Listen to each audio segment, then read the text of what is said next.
సిద్దిపేట జిల్లా దుబ్బాక మున్సిపల్ పట్టణ పరిధిలో 19వ వార్డులోని జిల్లా పరిషత్ బాలికల ఉన్నత పాఠశాలలో తెలంగాణ రాష్ట్ర ప్రభుత్వం చేపట్టిన వన మహోత్సవంలో స్వచ్ఛదనం పచ్చదనంలో భాగంగా పాఠశాల ఆవరణం చుట్టూ ఉన్న పిచ్చి మొక్కలను గడ్డిని పాఠశాల విద్యార్థులతో కలిసి బీఆర్ఎస్ నాయకులు ఎంగారి రాజిరెడ్డి అనిల్ రెడ్డి లొంక లచ్చయ్యలు పరిశుభ్రం చేశారు. ఇక అనంతరం జాతీయ చేనేత దినోత్సవం సందర్భంగా చేనేత కార్మికులను శాలువతో సన్మానం చేశారు. ఈ కార్యక్రమంలో బీఆర్ఎస్ నాయకులు పాల్గొన్నారు.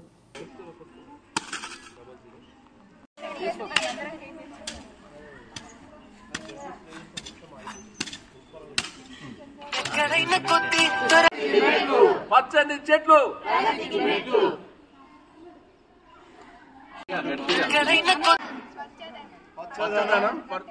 ప్లాస్టిక్ సంచులు వద్దు, కాటన్ వస్త్రాలే ముద్దు, కాటన్ బ్యాగులే ముద్దు, స్వచ్ఛదనం పరిశుభ్రం, ప్లాస్టిక్ కవర్లు వద్దు, ప్లాస్టిక్ కవర్లు వద్దు, కాటన్ బ్యాగులే ముద్దు.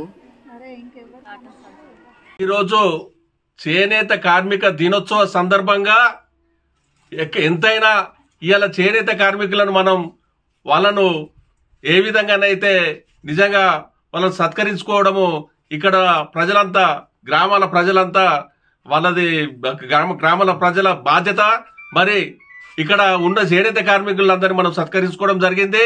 మరి ఏ రోజైతే నిజంగా 1905వ సంవత్సరంలో చూసినట్టయితే స్వతంత్ర రోజుల్లో కూడా ఇలా నూలు వల్గడము, మన బట్టలను మనమే విదేశీ వస్త్రాలను తొలగించి మరి మన బట్టలను మన నూలును మనమే వాడుకోవాలని చెప్పేసి ఆ రోజు గాంధీ మహాత్ముడు ఒక స్వతంత్ర ఉద్యమాన్ని తీసుకొని వచ్చిండు. మరి ఆనాడు నిజంగా రైతులు రైతాంగ శక్తులు ఏ విధంగా స్వతంత్రం కోసము కొట్లాడారో మరి అంతే విధంగా చేనేత కార్మికులు కూడా వీళ్ళు స్వతంత్ర ఉద్యమంలో కూడా మన పూర్వీకులందరూ చేనేత ఏదైతే నూలు దూదిని వడకడం ద్వారా అని చెప్పేసి గొప్ప దేశంలో ఒక ఉద్యమం ఉప్పెనలాగా ఉప్పొంగి ఆ రోజు మనకు స్వతంత్రం ఏ విధంగా అయితే సిద్ధించిందో అని మన నరేంద్ర మోడీ 2014 ఈ విషయం గుర్తించి 2015 నుంచి ఆగస్టు 7 ఏదైతే ఉందో ఆ ఆగస్టు 7 నాడు మనం ఈ యొక్క కార్మికులందరినీ వాళ్ళను సత్కరించుకోవాలని చెప్పేసి ఈ ఏదైతే చేనేత దినోత్సవం అనేది ఆ రోజు నుంచి మనం క్రమంగా జరుపుకోవడం జరుగుతుంది. మరి ఇంకా ఇదే సమస్య కాక ఈ రోజు చేనేత సమస్యలు చూసినట్టయితే వీళ్ళు కూడా కోరుకుంటున్నారు ఏంటంటే వీళ్ళకి తిందామంటే ఒక పూట తిండి లేని రోజులు అనేటివి కూడా చాలా ఇబ్బందికరమైన ఉన్నది.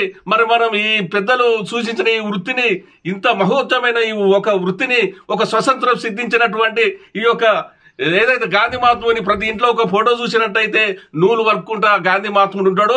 అదే విధంగా కూడా వీళ్ళు రైతులకైతే ఏ విధంగా రుణమాఫీ ఆ విధంగా కార్యక్రమాలు చేస్తున్నారో మరి ఈ రోజు కూడా వీళ్ళు కూడా మాకు రైతు బంధు లాగా చేనేత బంధు కార్యక్రమాన్ని చేయాలని చెప్పేసి ప్రభుత్వాన్ని వేడుకోవడం జరుగుతుంది. దయచేసి రేవంత్ రెడ్డి గారు ఎన్నో సమస్యలు మీరు పరిష్కరిస్తారని ముందుకొస్తున్నారు. మరి రైతులకు సేవ ఏ విధంగా చేసినట్టయితే మా చేనేత కార్మికులకు కూడా సేవ చేయాలని చెప్పేసి మరి చేనేత దినోత్సవం ఈ రోజు కాబట్టి ఆగస్టు 7 నాడు మరి ఈ రోజు నుంచి మాకు అటువంటి కార్యక్రమాలు తీసుకురావాలి ముందుకోవాలని చెప్పేసి మేము చేనేత కార్మికుల వర్గాల నుంచి డిమాండ్ చేయడం జరుగుతుంది. నా పేరు కాల్వ లక్ష్మీనారాయణ, మాది దుబ్బాక సిద్దిపేట జిల్లా.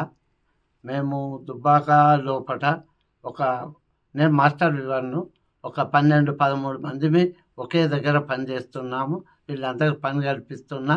మేము నూతనంగా ఏర్పడినటువంటి రాష్ట్ర ప్రభుత్వము మాన్యశ్రీ రేవంత్ రెడ్డి గారు ముఖ్యమంత్రి గారు మేము నేసినటువంటి వస్త్రాలను కొనుగోలు చేసి దళిత బంధు రైతు బంధులాగా మాకు కూడా అమలు చేయాలి, మమ్మల్ని ఆదుకోవాలని మా ముఖ్యమంత్రి గారిని సవినయంగా వేడుకుంటున్నాం. నా పేరు కాల్వ లక్ష్మీనారాయణ, మాది దుబ్బాక సిద్దిపేట జిల్లా. మేము దుబ్బాక లోపల నేను మాస్టర్ వివరణను ఒక 12-13 మందిమి ఒకే దగ్గర పనిచేస్తున్నాము. వీళ్ళందరికీ పని కల్పిస్తున్నా.